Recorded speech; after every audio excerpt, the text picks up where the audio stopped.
Hello, Pretoria visitors and residents, and welcome to the Splintermagic show.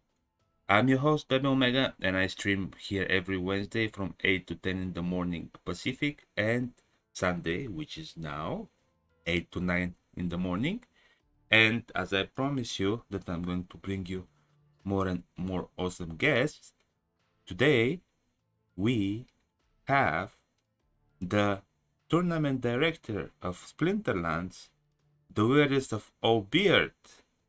Hey, we're Beard. Welcome to our channel.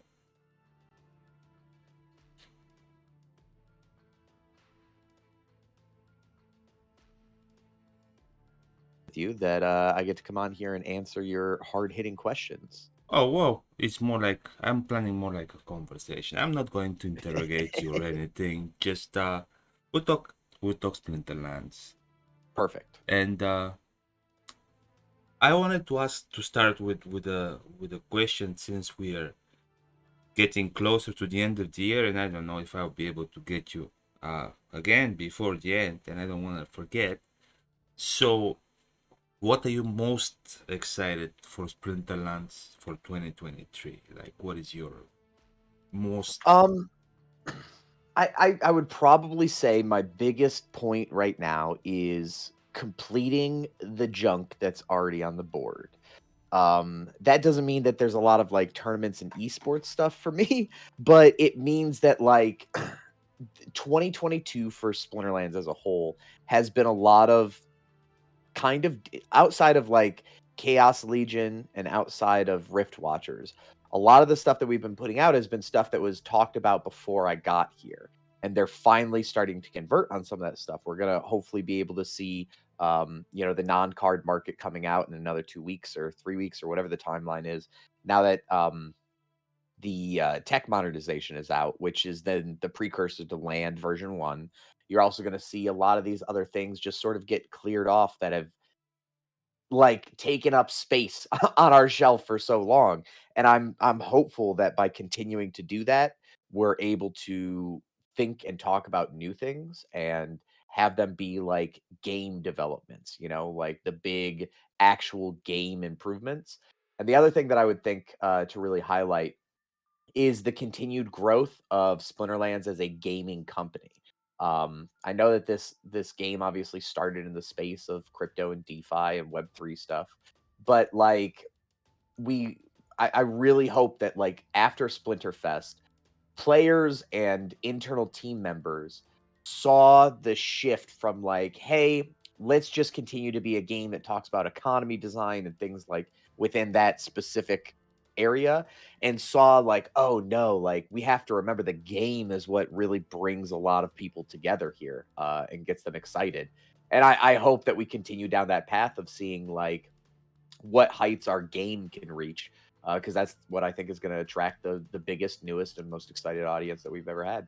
You know what I'm most excited about 2023? What are you? Splinterfest 2. Oh, dude, we're already working on planning it, and there's a lot of really cool things that go into it. Like obviously, Splinterfest 1 wasn't perfect, Oh, it but for our was. first, For me, it, for me, it was perfect. I mean, whatever hiccups were there, whatever was in your eyes not the right way, for me it was Mhm. perfect, and especially since it was the first one. I mean, you Yeah, always remember your that's the first, thing. right? Yeah, and I think like all the growth stuff that we're talking about doing that wasn't done correctly wasn't like mistakes, right? Like we didn't set anybody on fire. We didn't we didn't have anything terrible happen, but like we want to be able to make it so that what happened with Splinterfest 1 is it ended up being like we had one thing happening on stage, and that's essentially what if you weren't interested in that, sorry, go get a drink somewhere else because that's what's happening for the next hour, hour and a half or whatever. And that was the awesome Um aspect of it, making so yes, many. so like we want to make it now to where it's closer to like a Comic Con or a closer to like a Dream Hack. I don't know if you've ever heard of that like No. esports event, but it's like to where you have competitions and stages with talks on it like in the front, but there's enough space in the back like for a larger venue to be able to have like all these booths and tables of like people who are selling physical cards or art that from Splinterlands, or maybe they're selling like a promotion booth about their physical card shop, or we have tables for people to sit down and learn how to play Splinterlands, or like just like those extra things that people are able to do so that we can really bring in that like kind of, because Splinterfest 1 was hardcore audience. It was, people that were like half of them were there for the card discount and the other half were there because they were like, "Oh, I spend a lot of time in Splinterlands. I need to go." It would be cool to get to a point where we start attracting those like kind of on the bubble people where they see like a Splinterfest happening in their city, and maybe they're Magic the Gathering players or Hearthstone players, or they're casually interested in Splinterfest, and they go, "Oh, I can get a ticket for a weekend for 40 bucks. Let me go in and at least check it out." And they come out like hardcore enthusiasts afterwards. I think that's going to be the thing that really makes it like super successful in my eyes. I was just wondering, was there any promotion of the event in Vegas itself? I mean, No. So that's the other thing that we need to learn from an internal perspective is how to not screw the pooch, because we hadn't done any live events, and that included live event marketing and live event, you know what I mean, like reach out to be able to get people in the local area to know better that a thing was even happening. Um so we didn't really do that with the first Splinterfest, but Splinterfest 2, once we do lock in a location, because we haven't locked down a location yet, um we will definitely be looking into being able to do to make sure that we're attracting those, new players. We can't just consistently talk to the same group of people, right? Like we got to bring in I don't fresh new mind. blood I don't and mind, but everything. yeah, you're right. I'm just saying I don't mind. Yeah. Since I'm in that group, yeah, I don't mind. I can you confirm or deny the rumor that there'll be one local and one international next year? So, I will say that the international one is proving to be a little bit more difficult from a logistics standpoint. Just because, again, we don't like to take you behind the curtain into the company of Splinterlands. We currently don't have like an events marketing team, right? Like we put this together as a marketing team that also had to do marketing for the game itself. Um, and that sort of like that was tough enough because we were juggling like many things at once, trying to make sure that we didn't like throw out the baby with the bathwater. Whereas, once we start talking about international events, there's a lot of considerations to be made because we're not even physically there. We don't know the space. We don't know, there's always a language barrier. There's making sure that we get, like companies that are able to do it, but then that also requires like for like outside planning that we just didn't anticipate. So what I can say is there will be at least one Splinterfest event next year. um we're probably going to be looking at a US based one.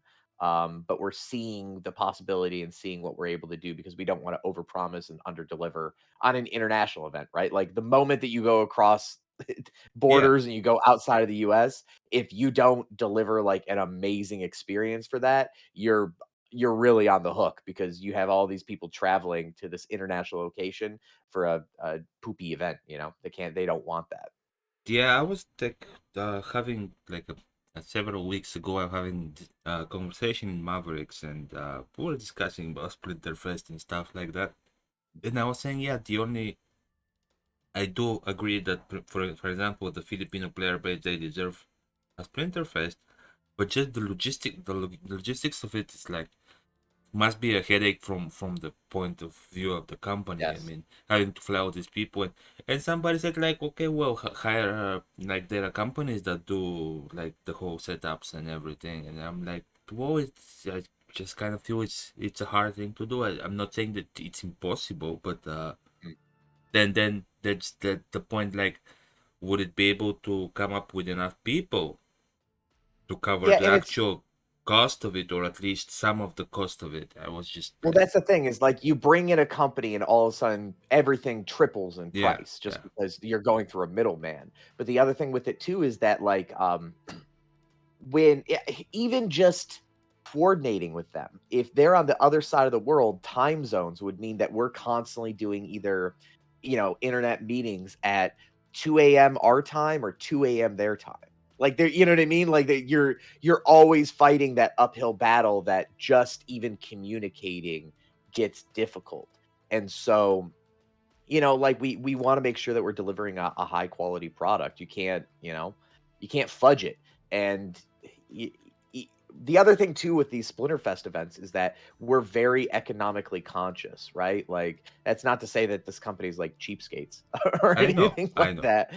But like they don't want to go and be like, could they just drop like $2 million on an event? Sure. But like it's gotta make financial sense, meaning like we have to expect a certain number of people to be able to come out. We have to make sure that we're making that kind of money back on sponsorships. We have to make sure that, like all these other financial aspects so that we don't just blow money on big extravagant parties for only the people that are able to afford, coming to them. Because it doesn't look great all the time. And like, yeah, the Filipino player base would love it. And I want to be out there supporting them. But it also means, like that we can't just, like I keep saying, overpromise and underdeliver, because it's just like it's such an important distinction to make that like if we say, hey, we're throwing this event and we expect it to be really fun and cool, it needs to be fun and cool. It can't be janky, at the end of the day. Yeah, I think no matter what, it will be cool and fun. Hmm. But I do understand what you're saying, and I was thinking I don't mind if the Vegas Splinterfest becomes like the Oscars every year, and that's one of the things. And then there might be different locations for like international Yes. throughout the year, but like the same. It was eight, I think, 8 to 10. Well, maybe yeah. The first or whatever week of it was first week of October, right? Hmm. But Yeah, it was October 8th.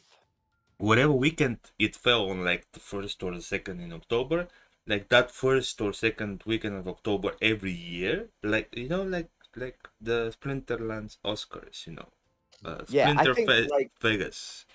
I But I really want to be able to do like at least we want to event. The goal is to do one local, one international, and one mini one, right? Like so that you have because the like what I really liked about esport or about the HyperX Arena in Las Vegas was it's great for esports events, right? Like it was really cool. We weren't able to use the stage very well because again, like there's issues with the back end of the game and how everything's set up. But like if we had made those changes, having that stage, having the crew, having all that kind of stuff was great. Um, but, like, it'd be dope to be able to have one location just, like, where the same thing happens every single year, and then a rotating one that goes around the country, to do not as massive of an event, but maybe, like, a one-off, one-day thing. You go to Dallas, or you go to Seattle, or you go to Miami, you go to Philly, and then having one international event that's also, a medium to large size event. I think that would be the cool thing, but again, I know. we have to make sure the audience is there because it's like one of the biggest complaints over the past 4 months within the game. um it like sorry, I just got pinged on Discord. It like one of the biggest complaints is that Splinterlands keeps going buy buy buy buy buy, here's things to buy, here's things to buy, here's another thing to buy, give us money, buy buy buy. Like if we're making an ask for an event as well on top of that, I think that's goofy. And like we need to make sure that we time it right so that we're not just sort of screaming out to people to buy more stuff without proving that like we're going to do the best event possible. Yeah, to be honest, if it's a fest and like if it's within reaching distance for me, even if there is no promo card or whatever, like I'll still be excited, like just to come and hang out with people from the game because I know the experience and I enjoyed it. And of course, when you enjoy something, you wanna replicate it, right? Hmm.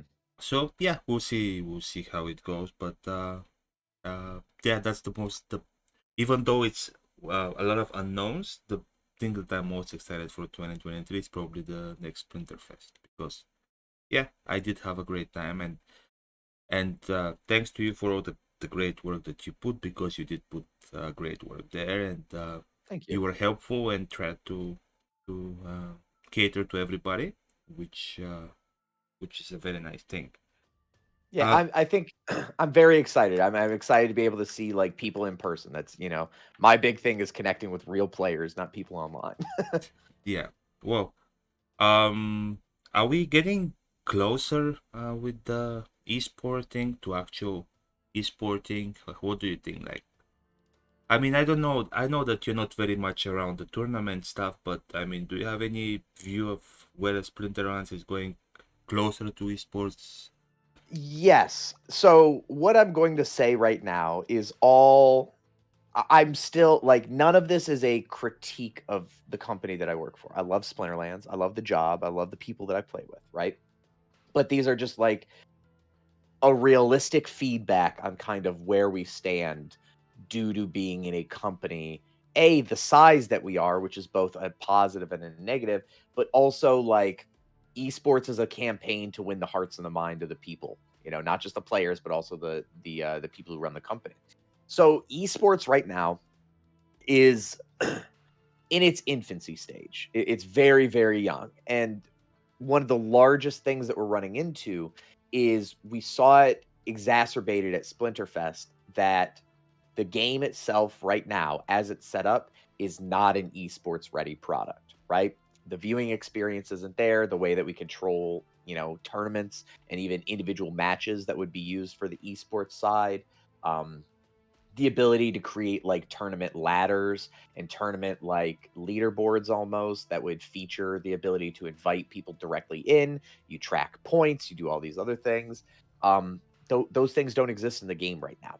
And getting those things prioritized next to items like land that have been promised for years, are tough. It's hard. There's only so many dev resources to go around, and even if I'm not leaning on the same old tired excuse of dev resources, it's also about there's like a philosophical kind of debate that's happening in how do we do and structure these tournaments and events, because I come from the world of Web 2 gaming, and there's a lot of people in this community from Web 3 gaming, and they have like sort of counterpoint like feelings on where they stand. And one of those things is like, um how to reward certain people and how to do the prizing. And a lot of Web 3 gaming is always it's like it's sacrilege to say like, "Hey, I paid $10 to get into an event. I didn't place, so I didn't win any money." That's how it would work at any like traditional Smash Brothers event or a League of Legends tournament or all these other things. Whereas in Web3 gaming, they're very, very set on like, I only enter into things that return on investment, right? If I'm not at least getting my entry fee back, if I'm not making some sort of money, if I'm not being given some sort of thing, they're demotivated from entering into these tournaments and like these series. So we're at a standstill on two different ends. One, like I said, is getting the resources to really overhaul tournaments, brawls, and like the competitive side of what we're doing to be like a live tournament product so that we can broadcast well, it can look really good to sponsors, we're able to control and do all these other things with it. But also it's that other side of like building the coalition of players that want to be the first esports players. And that doesn't mean that we're just going to shower them with like money. They have to be the bloodthirsty competitors who are there to, they just want to compete. They just want to win. It doesn't matter what it is. And even if they lose, they're like, okay, that's great. Do it again. Um, so I think it's like it's a we have to work on both of those fronts at the same time. It's not either or, if that makes sense. But it, like in a personal sense, like your personal opinion, are we getting there? Like, is it something that is because there was a proposal. I mean, not a proposal, a discussion in my chat as well that we should vote on the DAO separating some funds or taking some of the funds of the DAO to get you a personal dev, Mhm. personal developer, so you can push your things because everybody thinks your ideas are great. So you like, do you think it's just resources that are like the more restrictive part of it? Like, do you feel we're getting there? You feel optimistic about the game I I f becoming esport? Yeah, I feel like it's swimming through syrup, but we're getting there. It's slow work and it's hard work. Instead of like, there's some other projects that, you can snap your fingers and they just materialize and they come there. Um, but I think I like going through the channels, right? Because what it does is it puts me on trial. You have to come with your stuff. You got to be able to prove this is why I'm doing this. This is the right way. Here's how we do it. And it goes through design committees and it goes through all that kind of stuff. And I think it like again, it wins over leadership when they see it in action and they see them like it's being fought through. Um, we're getting closer for sure. Like comparative to where I was a year ago, like when I or 11 months ago when I joined, um, absolutely, we're closer. But the dev resources, while important, are a stumbling block. It's also like making sure that we have um, the buy-in from leadership because even if we get all this stuff developed, the worst part about esports is that it's not a money maker. You know what I mean? Like No, it no, because esports is a marketing tool. Esports is used to attract new players. It shows to players who maybe are casual players and they watch it and they go, "Oh my god, I want to go play. I need to go play" because they just saw like high level play. It's what you see in like all other traditional AAA games, right? Like I'm a big Apex Legends fan. I play the game. They have their esports league called the ALGS, Apex Legends Global Series is what that stands for. I used to have And told me, and sorry to interrupt you, but I'm like yeah, getting every time when I get a monster like this white monster twist cup mhm, energy drink, there is an Epic Legends code there, yes. and I was like, I'm just trying them because like I do. But if you're a player, I'll save them for you, man. Well, so I'll a little bit of a brag time. I'm in the top 5% of NA players for Apex Legends. Also, they're useless I to you. yeah, exactly. Well, okay, well, I um, tried. But it's so like with Apex Legends, right? You watch the Pro Series, and I get the feeling after watching it, even though I can't play to that level, I'm like, ah, I really want to play right now. Like I want to get out there and I want to play. Esports doesn't make money hand over fist because you not only have to prize out all of the players who are prizing, you have to put on the promotions, you have to promote your events and your series and your tours and all that kind of stuff. But But that's it why the makes money. sponsors come. Yeah, but it makes money on the back end. It's not like a check up front, right? Like with a lot of marketing stuff, like let's take Rooney for example, which is I don't want to get too far deep into Rooney I because I'm wanted not to. I wanted smart enough. to. Well, we can But talk Rooney, but yeah. just in comparison to esports, right? With Rooney, you're like, okay, if we sell X amount of Rooney, we make Y amount of profit, and it costs us Z amount of money to get up and running and develop and made, right? Whereas with esports, it's much more like, okay, we have to put in X amount of development time, which is money. We have to do Y amount of promotion. We have to do all this. And then at the end of the day, we could win over no regular and casual players to be more invested. Right. Like we can't say like because 100,000 people watch an event that 50,000 of them will come in and start being big spenders of the game. But you still have to do it because it is, I think I saw somebody put in your chat that it's like, it's clout, it's eyes on the product, it's people getting excited. They buy into like the human versus human rivalries and the storylines that come with it. It's the same reason that NFL rights are so expensive to buy because TV stations want to be able to run that because it's eyes on the product that they can sell commercials and products in. But it also gets people excited about NFL as a kid. They go, "Oh, I grew up watching the NFL."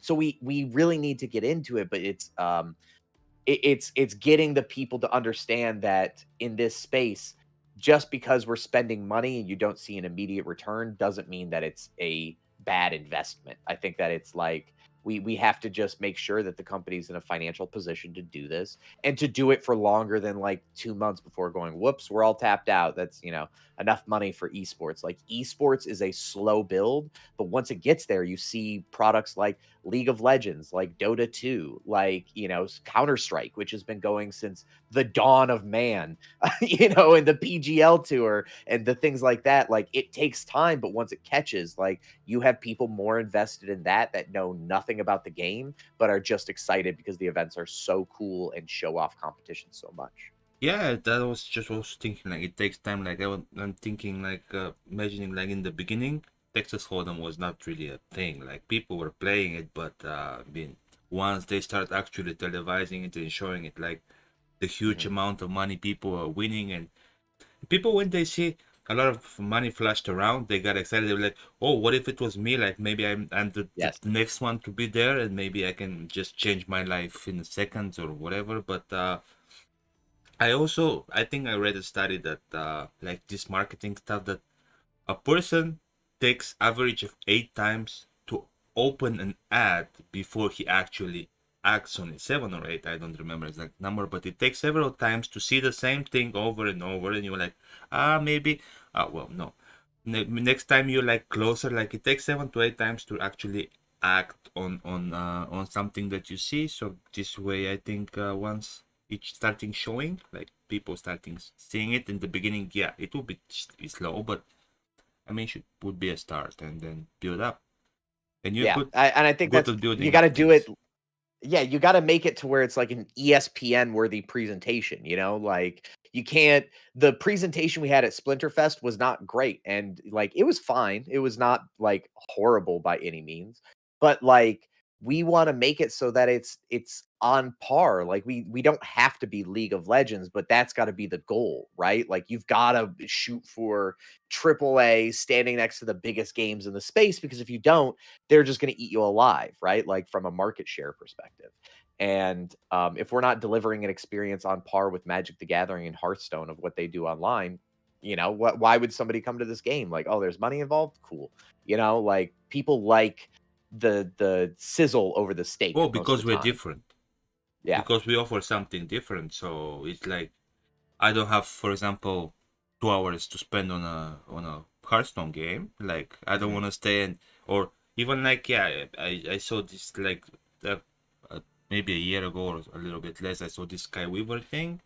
And I was like, okay, I'll give it a try. I mean, something new. It's a Web3, and so I was like, maybe it's also entertaining. And then I started playing, and you have to think like, yeah, it's quite exhausting to even play one game, and then we offer something totally different. You just like, are you on your coffee break? You have 5 minutes free that you could play a match. I mean, it's Yeah. just you can play it anytime, anywhere, because it's not time restrictive. It's not. I think that's the future It's of a huge selling point. yeah of the games, like the casual games. Because maybe we at some point will fall in that category, since anyways I was thinking about building some really more casual games, but that's the best part of casual games. You have some free time, you just open it and you just play the couple of games, and then you move on with your life, but you're not stuck. Well, these big AAA games, they just suck your attention, and then Yes. you sit for 5 minutes, and then 3 hours later you were like, oh, I was supposed to go somewhere 2 hours ago. I mean, yeah. So I mean, like, there's also in the chat another aspect that's brought up, but like esports in itself is inherently regulated. You know what I mean? Like it's a single body of decision making to where we are faced with some like fundamental questions on the esports side of where does the like DeFi company end and the gaming company begin? Because how do we regulate bots? How do we regulate cheating? How do we regulate like bad actors in the space? What do we consider? Like, do we have something to where like Splinter tools where it gives you the AI of, a bot may not be submitting your teams, but it may say, hey, you should pick this lineup, and then I just physically click on them.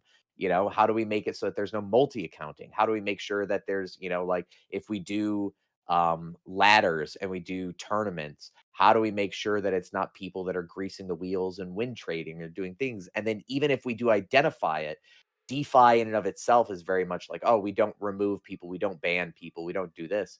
And it's like a semi solution is okay, well, if we catch you doing this stuff, we're removing you from the ability to enter into these large KYC tournaments. But it's still like it's a tough battle because we have to develop rule books of if you do these things, here's the punishments and here's how we're going to do it. And a lot of people in this community don't like that because I even caught flack from the moment I started here. And I started pushing back not only against bots, but also against people that were like diamond level, champion level accounts going and playing bronze tournaments. Like I put league penalties in, and that was a huge hubbub that I still hear about to this day, with people very upset that it's like they want the ability to do whatever they want in the environment space as long as it's not lying, stealing, or killing.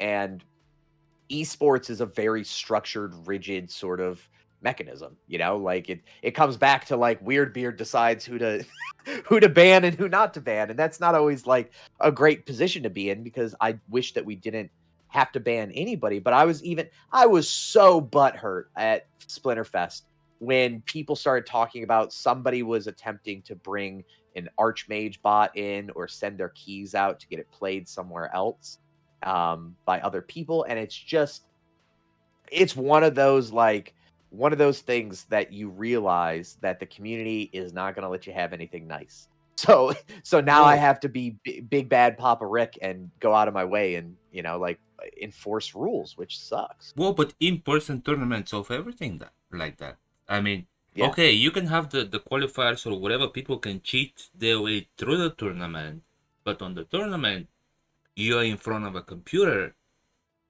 and you all cameras are around you. People see your Yeah. moves, so there is no like cheating there. At that point, it's like okay, it's game on. Whoever actually has the skill set. I mean, supposedly we are talking about Ghost Cards tournaments because I think Yes. that's where the esports will be focused mostly. But when eyes are on you, it's kind of a little bit tougher to cheat. Like makes it more difficult, I think. So I think that Definitely. was one of the gripe of the people Splinterfest, that like at least the finals everybody was feeling like they should have been on stage. I know probably the logistics of it are a little bit harder, but Hmm. kind of that was like people's expectations, I guess. Like they'd be actually seeing the players actually what some people Well, were that doing it, but like in the back room, like it's not like it wasn't on center stage. So I think that was, yeah. but I mean, I as mean, I said, it's it's a missed opportunity. I'll agree with them. well, no, it's like just for the first one. I think everything went perfect. Maybe because it was the first, and maybe I wasn't having big expectations anyways because it was the first.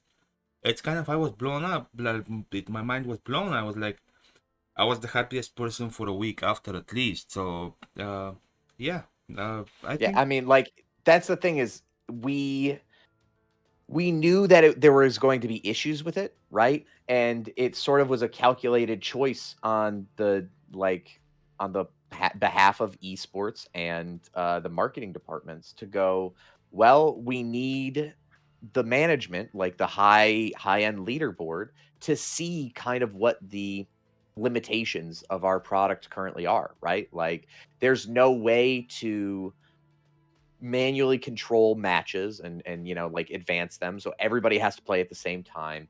Everybody's in the same groups. We're unable to like um do those fine minute granular details that we need to make it like a live event. And that's what we want to be. We want to be closer. I don't know, have you watched any fighting game championships like Evo or Tekken, Street Fighter, anything like that? uh I have watched. No, I Yeah, have like played the as a kid. esports. I have played Mortal Kombat. Does that count? Okay.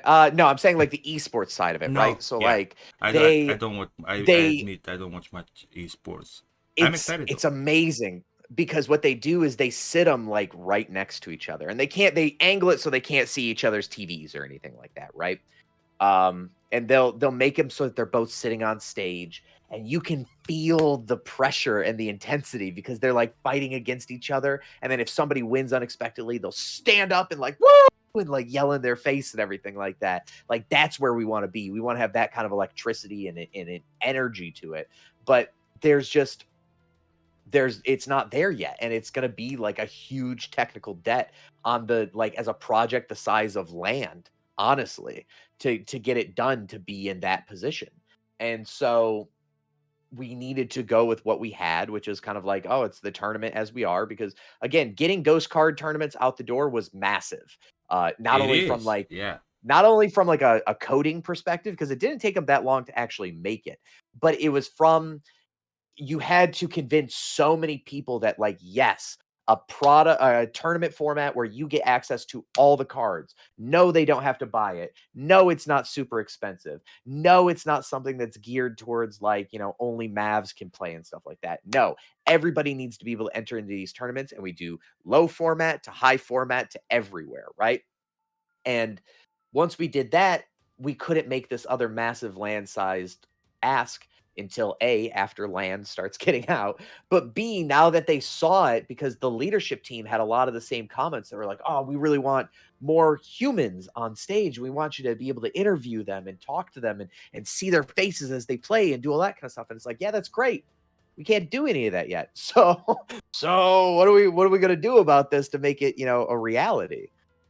Well, baby steps. I mean, as long as Yeah. it's, I think the Ghost Cards tournament was a massive thing. I managed to only sign up for the gold one, but seeing and I've played the game for a while. I've been here Mhm. since 12, 18. I haven't bought as much as I should have, but some of the cards when I was like, oh, it has that too. Like I there are cards that I haven't played because probably I didn't own them, and then now I see they have this awesome ability, and I was like, oh, okay, that's fun because good thing there was also an increase in time the way you can pick up your team, so you can actually go and look and like get yourself familiar because yeah, it was like mind blowing seeing all the cards at your disposal, and Yeah. I enjoyed it a lot. And I'm sure a lot of people that were participating, I didn't manage to do my KYC in time for the first Ghost Cards tournament on the website, like on Splinterlands. But I'm sure people enjoy that too. I mean, it must have been fun, and I'm hoping it's not the last. So I'll do my KYC at some point. But yeah, Well, and that's one of the other things too is like our KYC system as it stands right now is for financial transactions, right? Like we just essentially verify that we can tie you to a PayPal account and, okay, they're a real person. Other people can KYC for you through our current format of how we're doing it. Like it's not a perfect system. Whereas a lot of games, they have their own form of like competitive KYC. I'd love to be able to see it to where, we only have a small fraction of accounts currently KYC'd because it's financial KYC. I would hope that we would be able to institute a new tournament KYC that would make it so that, we're able to not only have a larger percentage of player base KYC'd, but it makes it to where you would only be matched up with and competing and playing against other KYC'd accounts, right? You don't want to play against bots, they're not going to be able to KYC like that. You don't want to play against multi accounts, they can't KYC. But that requires its own tournament battle KYC outside of financial KYC because I'm not trying to be like overlord. Like every time I start talking about KYC, a lot of people lose kind of their they just go crazy because they and, think that and it's like you can understand it being like the most appealing part was being the privacy of the crypto and yes. everything. Yeah, some people are Yeah, no, private about I it. get it. It's less about like I'm not a third world government guy. I'm not trying to collect data to like track people down and do things with their data or anything, but it's just a matter of like combating negative experiences within the game. And I'm trying to find the compromise, you know what I mean, between because it's like if you go and play Apex Legends or you go and play CS:GO, you go and play League of Legends and Valorant and everything else, they're not asking you to upload a photo ID of you. You know what I mean? To be able to tie to a bank account that says who you are. With today's date on the Yeah, yeah, piece yeah. of paper. Like, I don't wanna be that deep, but it's like there has to be some form of tournament KYC, which, No, I like, in agree. some AAA games, they make it so that you have to register a phone number that you have access to, and it's only phone numbers from certain carriers, so you can't, like, spoof a phone number online, and tie it to accounts or anything like that. Um, and that's how they do it is like it's as simple as just like, hey, register your account with a phone number. If you don't, it's a non-registered account. You can't do it in these things. Like I I don't know what the true solution is yet, and that's something that, like, we're working through with many different vendors and, like, internal security questions. But, like, there has to be a middle ground between financial KYC, which is, like, what scares a lot of people, and no KYC, bots, alts, and all the negative kind of, like, bad actors are able to go through and compete in not only the tournaments, but the brawls and the, like, competitive system as a whole. No, I think it's a good balance. Like at the moment, there are specific tournaments that require you to have a KYC. So I mean, it's totally optional. You don't have to play them if you feel Mhm. uncomfortable providing it. And then people who actually do want to, they have some kind of like um, at least they know that one person won't be playing with 100 accounts because Yeah. it's kind of difficult to find 100 people to create one for you. And then yeah, it's kind of it's not that it's not possible, it's kind of at the end of the day probably not really worth it that much. But Yeah. it's a good start. And I mean, I don't know, we spent like 40 minutes talking about tournaments and you don't even know I'm sorry. anything about tournament. Yeah, but it's okay. It's okay. I forgive you. But since you mentioned Runi, do you have one? I do not have a Runi. I have never had I've never held Ethereum. And one of the big things for me as well is, again, because it's an in-game card asset. Um, and we don't even know everything that's going to be done for, like, benefits of people that hold Runis, that it fell under my, like, personal moral conduct code of, like, I can't own any in-game assets just because, like, I was really scared when I joined this company, and people were very upset with one particular team member who not only worked for the company, but also was helping run tournaments. And it's a person who competes in those tournaments and is well known for winning a lot of them. And people were upset because they go, oh, so and so has their hand in the pot, and they're obviously making changes and choices that benefit them. And in Well, like one of that the that, one of that the other reflections that I have here, right, is that if we're going after a Web 2 audience, they have to see me as squeaky clean, like 100% squeaky clean. My hands are, not at all tipping the scales whatsoever, and it's at my detriment, right? Like, Rooney now is above floor price, even the, like, really garbage common ones, I believe. you mean Um, floor for the community minting or floor for the because I haven't for checked the it recently. for the community minting, I Yeah, believe. Um, So, like, I could have come up. I knew about it, you know what I mean? But, like, it was a matter of just feeling like I have to stick to my guns on this stuff, because if I don't, um, like, the rest of the company is allowed to do it, and there's nothing wrong with that. I don't think there's anything wrong with the company and the members of the company being me involved in, neither. like, And I'm being wondering, part of the project. sorry to interrupt you, but I'm wondering like Yes. where do you draw the line? Like you said no asset from any of the projects like whatsoever, like no GOX packs, no tower defense, like nothing like at all. It's just because you're dealing with the tournaments in the card game. Well, GLX probably not, because we haven't talked about it yet inside of the company, but I assume that, like, tournaments and competition is coming to that game. It just makes sense, right? Like, but tower defense may be a different story, because I don't know if we're going to be able to do tournaments or, like, one-on-one competitions or anything like that, other than, like, community-led competitions. Yeah, but then in tower Um, defense you need to stack cards. You need to yeah. put cards in the tower. So I mean, Yeah, but if it's mainly a single player experience, I feel more comfortable doing it. But again, it's like it's funny too, because whenever I bring this up, some people will paint it as, like, not having faith in the company, or not, like, you're a chef who doesn't eat what he cooks.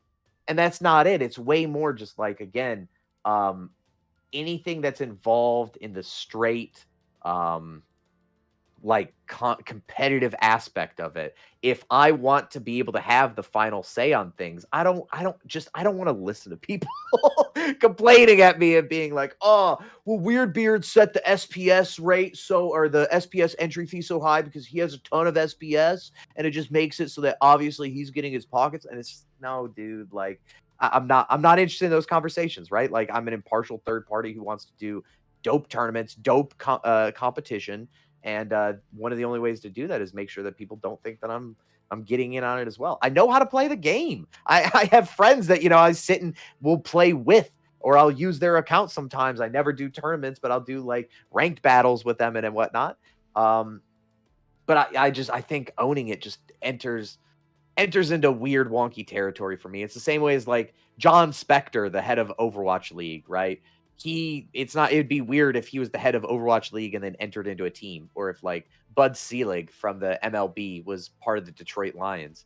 Like people would be like, "Oh wait, he's the commissioner and in charge of like everything, but he's playing on a team." It doesn't make sense. I think that like I would like to get to a point eventually where I could take advantage of some of these things, but just right now, I don't think that there's enough. Um, I don't think that there's enough, not single player, but like non-competitive aspects to a lot of the things in game that would allow me to like easily get in and not have it start being a conflict of interest. But do you realize that people in general can talk whatever they want? Like, Oh yeah, no matter what you do, no matter how squeaky clean you are, and you state it, like they'll be like, "Oh no, yeah, I mean, he's playing with his brothers." Like you just said, like I play with some other people's account. Now they're like, "Yeah, probably his brother like bought all the assets, and now he's doing things in so he can favor his brother." And I don't know even if you have a brother, but I mean, nobody can stop me to say that. It's like, yeah, yeah, he's doing this and that, and I don't know. I told you that on the Splinterfest as well. I think you're shooting yourself in the leg in a way that, like, I don't think since you cannot control people's opinion, and since no matter what you do, if somebody wants to fight to find dirt on you, they will one way or another, yeah. even if they have to make it up. It's just kind of like, I don't know. I do understand it's out of morals. It's not because you don't like the game. It's not because you don't know how to play it. It's not because you don't think it's a good investment. But I think you're missing on something that is unfair. But Yeah, what it's do I know? the next I think I'll feel way more comfortable once we get an influx of web 2 gamers, right? Like because NFT has such a dirty like connotation in a lot of gaming and online circles right now still. Um Once we have more traditional hardcore mainstream gamers come into the scene, I think then we have other voices that are able to advocate for everything, right? Not only the game, but that it actually is competitive and that it's not just this and this and this and this. We need like not only do I do it for the tournaments, but I do it for the company so that if we ever need to put somebody up, you know what I mean, to be like the person that can speak to this and not be compromised. I feel like that's a good position to be in because then um we actually have somebody. Cuz it's like Aggie and Matt and Richard and all these team members can go out and speak to a lot of groups of people and be very convincing. But if you're going to convince people that already think that you're like an enemy to begin with, you have to be on their level when it comes to involvement so that you can actually argue it and they don't just go, "Oh, of course an NFT crypto bro is going to argue that it's a great investment and a great idea," right? Well, hey, I don't own any of it. You getting into the game doesn't boost profits for me or anything. I have no in-game assets. Here's why I think it's a good idea and here's why I work at the company that I do. Okay, well, I guess you have ideas to get into the marketing department. You're preparing yourself for a marketing department role, I That's guess. essentially, yeah, a little bit. Yeah, well, I mean, at least you know your priorities and your plans. And I mean, when I retire off my Splinterlands asset, I'll definitely invite you over and we can have a drink in my mansion and everything. So don't you won't be left out. Don't worry, man. I do remember how receptive you are of my request to try to stream from there my Splinterlands TV stream, and all the lengths you went to try to help me, even though you barely knew me, I guess, at that point. So I do appreciate the kind of person you are, and you'll be more than welcome anytime you want to hang over, Yeah, hang just in my mansion. Yeah, let me drive your Lambo. If you let me drive your Lambo, we'll be good. anytime, man, anytime.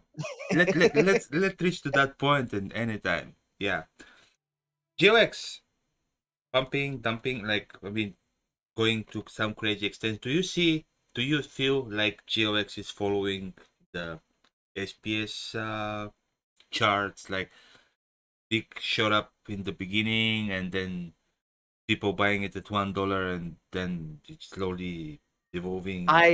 Here's why I don't think so. Because and again, this is coming from a brain dead monkey, so take it with, a grain of salt, is that GLX has a built-in mechanic to attract outside people, like non-tokenized people, in the sense that like Splinterlands is a cool card game and it's very fun, but it's like it's swimming uphill because you need to not only get people invested in the game itself, but you also need to get them invested in um, the tokenization of it and how SPS works and how DEC works and all the other mechanics that go along with it. GLX has soccer, and it has that the MLS and the MLS partnership. I don't know if you saw, but FIFA went all in on blockchain. FIFA earlier, I think this past week that just happened, they announced partnerships with 5 new NFT Web3 games. I think that the entire space is going to be drawing in a huge group of consumers in the near future. And GLS and GLX just existing in that space brings in new people because they go, oh, soccer. And they're already being kind of like marketed Web3 and tokenized products. Whereas, again, Splinterlands is sort of on its own island. Like Magic the Gathering is never going to do NFTs. Hearthstone, well, you can never like have ownership of your cards. They're all locked within the game. There are some other Web3 games that are like card-based games, but again, they're like talking to other Web3 people. They're not talking outwards. And even if you like one of them, it doesn't mean that you like the like aesthetic of the, like magic of Splinterlands. Whereas with GLX, it's very much like, hey, soccer, Web3, you've already been exposed. You may not be, know anything about Web3 products or tokenized stuff. Here you go. So I think that it will shoot up and go down in the near term. But I think that long term, because it's always able to bring in those new people into the environment, that it has a bit of a like healthier road forward than SPS might. Well, I think, yeah, I know that you don't own SPS, so you're hating on SPS, but I think SPS also have a very bright future long term. So, but what I was thinking is like, what I was more like trying to compare, like the hype that there was in the beginning of the SPS drop, where Oh everybody yeah. was trying to get as much SPS as possible, and that meant also staking whatever they can and buying. Yeah, both DC and SPS price shot up. And I see a lot of, like I see in the beginning at least, because of the APR being so good, a lot of people are buying GLX tokens of the market just to stake it. And at the end, when the actual APR starts dropping, they'll be start selling them, I guess. So it might in the midterm might bring the price down. I was just curious your opinion, how you see it playing out the I same way. because I saw some conversations about how crazy the APR is Yeah, on staking right now for GLX it is. tokens. I mean, no Um complaints, but yeah, it is crazy. I think that will be brought back down to earth. Well, Very, I mean, like yeah, the more people stake, the lesser the APR become. I mean, that's the whole idea. Like whenever something starts and you're there early, you're competing with less people for the reward pool, so it's like easier to get more coins faster. And when you're compounding that, the more coins you put, the more coins you receive. Before, like when everybody joins already, it's falling down to 100-ish, maybe less, but yeah, it started like around 6,000% SPS, which is like 60x. mhm. So yeah, basically for a week you were getting your investment, more or Yeah, less. I think that it'll be the other thing that I think is going to extend it though, so that it's not an immediate like, oh look, here's a thing that has a high APR and then it crashes as soon as people start finding out about it, is that it's been really slow to me to see the people who have picked up and been like all in on it right now. And I think that's again because of like the state of the market. Um not only from like external bear markets and all the stuff happening with Luna and now FTX and now like everything else, but I also think that like the Splinterlands ecosystem of people is pretty tapped at the moment. Like their buying power is low because this is like the 12th thing in a line of things that you've been asked to buy, including like Lux Vega goes up in what, 2 days, Yeah, I you can know? confirm that. Tapped out, definitely. So it's like even if people are interested in getting into GLX and interested in, like making sure that they get in on these high APR like transactions, that they can't because they just don't have the funds for it, right? Like they I just know. physically do not have the ability to put the money in. And so I think that it's going to give it a little bit of a longer cool down because even the people that do know about it, they have to wait until they're able to get in and get a part of the APR pie. And so that means that the people who are in right now are benefiting because they have something that isn't exactly able to be bought at a high frequency for a lot of these people that normally would. Yeah. And there are so many more things that I would like to talk to you about. It's just, I guess I have only 4 minutes left in the show. And I do really appreciate you coming. It was so much fun. Like the hour like flew by. I didn't even realize how quickly it went. But it was great pleasure talking to you with Beard. And I really do hope we can do it again sometimes. Uh, it will be, I think, fun for the audience as well. I think they were pretty active, so probably they. Yeah. Whenever you'd like me, I hope I didn't put your audience asleep. No, Like I, that's I, not I hope that they found some insight from me talking because for sure. I don't like just drowning on. I want to be at least kind of entertaining when people have to listen to me. You always are. You're a great entertainer, and I really appreciate you taking time from your Sunday to come hang with us, me and the community, and I really do hope to see you sometime soon coming back to the show. And with that, I think I can wish you to have, unless you have some final words for the audience. Yes, I would say I am here to serve you as players. So don't ever hesitate to come into the tournaments channel, to come into the Mavs chat, to come into my inbox on Discord, however you want to get a hold of me, whether it's a problem big or small, or you just want to understand more of what I'm thinking, what I'm trying to do, or opportunities that exist. Please don't hesitate to reach out because I am able to hold the job every single day because of players like you, and so I work for you. I am your politician in what you want to see happen in Splinterlands. So, like I'm grateful every single day that I get to work a job like I do and hang out with cool players like yourselves. Yeah, and before you leave the Splinterlands TV, don't forget to go through all the uh, amazing comments that you're receiving because you deserve them. So don't miss on that.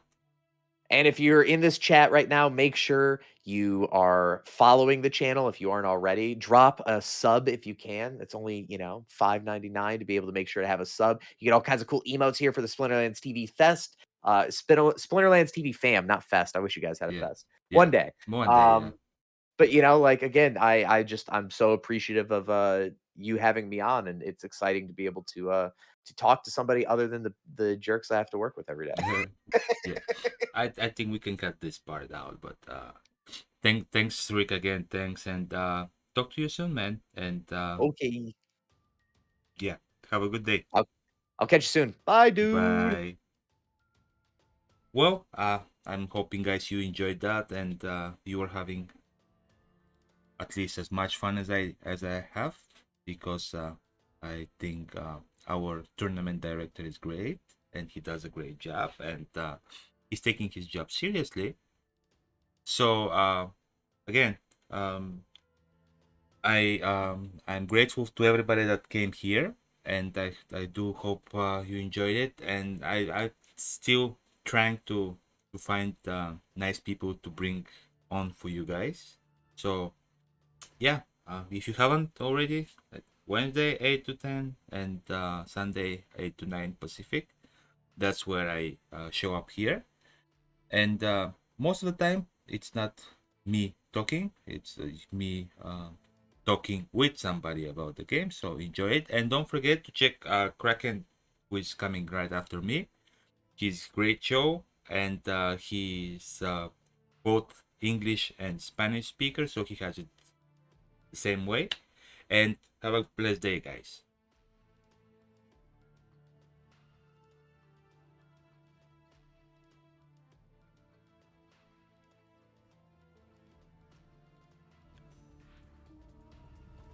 Yo, hello, hello, hello.